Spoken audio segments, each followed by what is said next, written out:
Falenderimet janë për Allahun Gjelle Gjelalu, Zotin ton falenderojmë, për ti ndihmë, falje dhe mbështetje kërkojmë, atë njeri të cilin e drejton Zoti askush nuk mundet ta humbas, ai njeri që humbet rrugën dhe vehten e tij askush tjetër përveç Zotit nuk mundet ta drejtoj.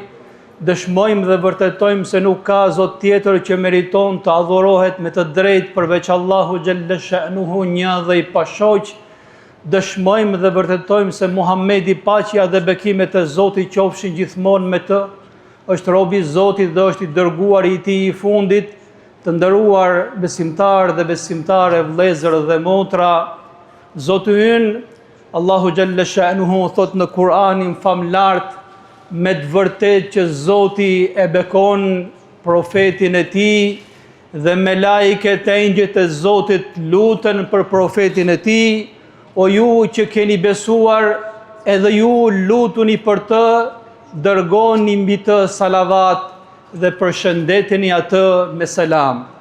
Vëllezër dhe motra, edhe pse nuk patëm fatin që sytë tona ta shikojnë fytyrën më të bukur, fytyrën e profetit Muhammed sallallahu alaihi wasallam, edhe pse nuk patëm fatin që veshët tona ta dëgjojnë fjalën më të ëmbël, që është fjala e Muhammedit sallallahu alaihi wasallam, edhe pse nuk patëm fatin që duart tona të prekin e të takojnë dorën më të butë, më fisnike, me parfumin më të rrallë, që ishte dora e profetit Muhammed sallallahu alaihi wasallam, edhe pse nuk patëm fatin të falnim namaz mas profetit Muhammed sallallahu alaihi wasallam prap se prap, kur përmendet emri i Muhammedit sallallahu alaihi wasallam, zemra lëviz nga vendi, sytë mbushen me lot dhe gjuhët tona vetveti ju thonë paqja dhe bekimet e Zotit qofshin mbi ty, o profeti i Zotit. E të gjitha këto tregojnë për dashuri për njeriu më të mirë, për dashuri për profetin e Zotit Muhammedin sallallahu alaihi wasallam. Dashuria për të, vëllezër dhe motra, është pjesë esenciale e fesë, është tregues i plotësimit të besimit dhe është argument i ndekjes dhe pasimit. Aq e rëndësishme është dashuria për profetin Muhammed sallallahu alaihi wasallam, sa që një herë ai i tha shokëve të tij, betohem në Zot se nuk besoni plotësisht derisa të më doni mua më shumë se sa pasurit tuaja, më shumë se sa vetët tuaja, më shumë se sa familja juaj. Omeri, Zoti qoftë i kënaqur me të, me natyrshmërinë që karakterizon, të tha o i dërguar i Zotit, betohem në Zot që të dua më shumë se sa pasuria ime, të dua më shumë se dhe familja ime, por nuk të dua më shumë se sa vetja ime. Busqeshi profeti Muhammed sallallahu alaihi wasallam i tha, o Omer, nuk plotësohet besimi yt derisa të më duash më shumë se sa vetja jote. Reflektoi, meditoi, u kthye pas pak Omeri dhe i tha profetit Muhammed sallallahu alaihi wasallam, betohem në Zot, o profeti i Zotit, se tashmë të dua më shumë edhe se vetja ime. Tani po o Omer, tha profeti Muhammed sallallahu alaihi wasallam. Vëllezër dhe motra, besimtar dhe besimtare, e duam Muhammedin sallallahu alaihi wasallam, se ai ishte njeriu më i mirë, ai ishte i dashur i Zotit dhe ne i duam të gjithë ata që i don Allahu Gjelle Shanuhu. Njëherë shokët e profetit Muhammed sallallahu alaihi wasallam po bisedonin me njëri tjetrin, dikush tha, e dalloi Zoti Ademin mbi gjithë njerëzimin, një tjetër tha, e dalloi Zoti Ibrahimin alayhis salam dhe e bëri mikun e tij, një i tretë tha, e dalloi Zoti Musain dhe e bëri bashkëbiseduesin e tij, e një i katërt tha, dalloi Zoti Isain, e bëri shpirtin dhe fjalën e tij.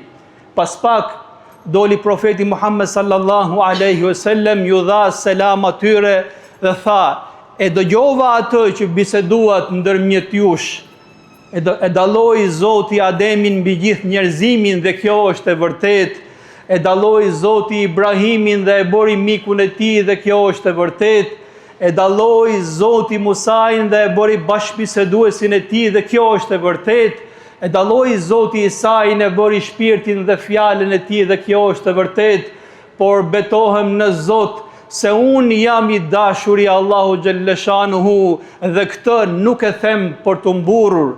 Betohem në Zot se të gjithë, duke filluar nga Ademi a.s. e mbrapa, të gjithë do t'jenë në hijen e flamurit tim ditën e llogarisë.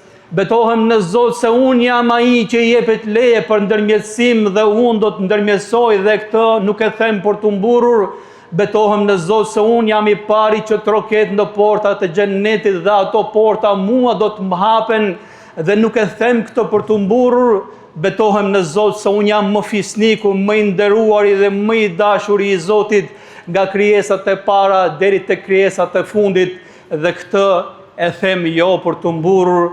E lusë Allahun Gjellëshanu të na bëj krenar që jemi të ndjekës të këtij profeti, i cili ka qenë fisnik e i nderuar në këtë botë, është fisnik dhe i nderuar tek Allahu Gjellëshanuhu në botën tjetër. Vëllezër dhe motra, e duam Muhammedin sallallahu alaihi wasallam sepse ai ishte njeri model, madje ai ishte modeli i të gjithë njerëzve të mirë, se vetë Allahu Gjellëshanuhu thot në Kur'anin famlar: "Laqad kana lakum fi rasulillahi uswatun hasanah." Për ju tek Muhamedi alayhis salam, tek i dërguari i Zotit, është shembulli më i mirë. Është e vërtetë që ai ishte jetim, por prap se prap i dhuroi të gjithë botës dashuri. Është e vërtetë që ishte i përndjekur, i akuzuar, i luftuar, por prap se prap ai i dha botës shumë fale dhe amnisti. Është e vërtetë se profeti Muhammed sallallahu alaihi wasallam nuk dinte shkrim dhe lexim, por i dha botës shumë dituri.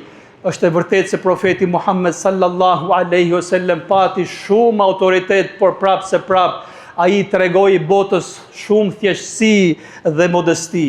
Ishte model profeti Muhammed sallallahu alaihi wasallam, model në marrëdhëniet e tij me Zotin e tij, me Allahun Gjellëshanu. Prandaj tha: "Unë jam ai që e njoh Zotin më shumë se sa secili prej jush, dhe unë jam ai që ja kam frikën dhe drojën Zotit më shumë se sa secili prej jush." Ishte model Muhammedi sallallahu alaihi wasallam në marrëdhënie me familjen e tij, prandaj na tha: "Më i miri prej jush është ai që është më i miri për familjen e tij, dhe unë jam më i miri nga secili prej jush për familjen time." Ishte model Muhammedi sallallahu alaihi wasallam në marrëdhëniet me shokët, me besimtarët, me besnikët e tij. Prandaj Zoti tha për Muhammedin sallallahu alaihi wasallam: "Bil mu'minina raufur rahim." Për besimtarët Muhammedi është i butë, Muhammedi është i mëshirshëm. Ishte model Muhammedi sallallahu alaihi wasallam në marrëdhënie me të gjithë njerëzit, me dashakesit, me kundërshtarët dhe me armiqtë e tij. Aq i lartë ishte profeti, ishte morali profetit Muhammed sallallahu alaihi wasallam, sa që vetë krijuesi Allahu Gjellëshanu thot: "Wa innaka la ala khuluqin azim." Pa madhështin time, ti me të vërtet o Muhammed që je mbi morale madhështore. E duam Muhammedin sallallahu alaihi wasallam sepse edhe ai na deshi shumë neve. Ai e deshi shumë ummetin e tij, qau për ummetin e tij dhe u përmallua për të. Njëherë kur lexoi në Kur'anin famlart fjalët e Isait alayhis salam që thot për ummetin e tij: "In tu'adhibhum fa innahum ibaduk, wa in taghfir lahum fa innaka ghafurur rahim." O Zot, nëse ti e dënon popullin tim, ata janë krijesat tuaja, ti bën çfarë të duash me krijesat tuaja. Por nëse ti o Zot i fal ata, ti o Zot kjo të ka hyje, sepse ti e falës dhe mëshirues. Këto janë fjalët e Isait alayhis salam. Pasi mbaroi leximin e këtij ajeti, profeti Muhammed sallallahu alaihi wasallam qau dhe qau shumë, dhe Zoti e din të mirë arsyen sepse qau profeti Muhammed sallallahu alaihi wasallam. Dërgoi besnikun e tij Gjibrilin alayhis salam që ta pyeste pse qave o Muhammed.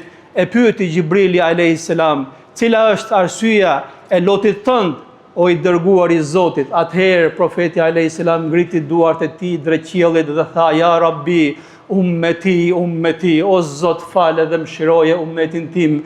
O Zot, fale dhe mëshiroje ummetin tim. Vëllezër dhe motra, një ditë afër fundit të jetës profetit Muhammed sallallahu alaihi wasallam, pasi varrosi një person, ai I tha shokëve të tij: "Sa dëshirë do të kisha, ti kisha parë vëllezërit e mi." I thanë ata: "Ja Rasulallah, a nuk jemi ne vëllezërit tuaj?" Tha: "Ju jeni shokët e mi. Vëllezërit e mi janë ata që vinë pas meje, nuk më shohin me sy, por më besojnë mua. Ata janë vëllezërit e mi dhe për ata më ka marrë malli. Betohem në Zot se shpërblimi I njërit prej tyre është sa 50 burra." Të pranishmit e pyetën: "O I dërguari I Zotit, a 50 burra nga koha e tyre apo 50 burra nga koha jon?" "Jo," tha profeti alayhis salam, "shpërblimi I njërit prej tyre është sa 50 burra prej kohës tuaj." Vëllezër dhe motra, e lut Allahun xhalla shanuhu për veten time dhe për ju që Zoti na dhuroi dashurinë për madhështinë e Tij, dashurinë për të dashurin e Tij Muhammedin sallallahu alaihi wasallam, dhe për hatër të kësaj dashurie na falet, na mëshiroj Zoti në këtë botën tjetrën, e të gjithë dhe bashkë të na bashkojnë në hijen e flamurit Muhammedit sallallahu alaihi wasallam. Allahumma amin, amin, amin, walhamdulillahi rabbil alamin. Vëllezër dhe motra, e duam Muhammedin sallallahu alaihi wasallam sepse besojmë që dashuria jon për të është ndërmjetësim për punët tona, edhe pse punët tona janë të pakta dhe nuk kemi t'i krenohemi Zotit për punët që bëjmë. Një ditë një person e pyeti profetin Muhammed sallallahu alaihi wasallam: "O I dërguari I Zotit, kur është dita e llogarisë dhe kur mbaron kjo botë?" Profeti alayhis salam ju përgjigj kësaj pyetje me një pyetje tjetër: "Çfarë ke bërë gati për atë ditë, o njeri?" Personi që pyeti uli kokën e tij dhe tha: "Betohem në Zot, nuk kam bërë shumë punë të mira, nuk kam shumë namaz dhe nuk kam shumë agjërim, o profeti I Zotit, por dëshmoj Zotin se unë e dua Allahun dhe unë të dua ty. Kjo është ajo që e kam me shpirt dhe me zemër." Atëherë profeti alayhis salam I tha këtij personi: "Ti ke përqen me ata që I don, ti do t'jesh me Zotin, do t'jesh me dërguarin e Tij." Enes ibn Malik që transmeton këtë hadith tha: "Kur e dëgjuan këtë fjalë shokët e profetit alayhis salam, të gjithë pa përjashtim qanë prej gëzimi, sepse secili prej tyre e donte Zotin dhe e donte profetin e Zotit." Pastaj tha: "Edhe unë dëshmoj se e dua Zotin, se e dua profetin e Zotit, e dua Ebu Bekrin dhe Omerin dhe shpresoj që t'jem me ta ditën e Kiametit, edhe pse nuk kam bërë punët e tyre." Vëllezër dhe motra, ky hadith, kjo fjalë është si harigj dhe myshë e madhe për secilin prej nesh që nuk kemi punë shumëta, nuk kemi sevape të mëdha, por inshallah e duam Zotin dhe e duam profetin e Tij. Ama pyetja që ngelet për të përgjigjur gjatë gjithë jetës tonë është kjo, vëllezër dhe motra: a me të vërtet, me shpirt dhe me zemër e duam shumë Zotin dhe e duam shumë profetin e Zotit Muhammedin alayhis salam? E lut Allahun xhalla shanu që Zotit na dhuroi dashurinë për madhështinë e Tij, dashurinë për profetin e Tij. E lut Allahun xhalla shanu të na mësoj secilit prej nesh ta jetojmë jetën me fenë e Muhammedit alayhis salam, ta dorëzojmë shpirtin me besimin e Muhammedit alayhis salam, ta bëj ringjalljen tonë në hijen e flamurit Muhammedit alayhis salam. E lut Allahun xhalla shanu ta bëj atë ndërmjetësues për gjunahet dhe për gabimet tona, ta mësoj secilit prej nesh të pijmë nga burimi i Kautherit nga duart e Muhammedit sallallahu alaihi wasallam, e të gjithë bashkë na fus në xhennetet e Tij, duke na prirë Muhammedi sallallahu alaihi wasallam. Allahumma amin, amin, amin, walhamdulillahi rabbil alamin.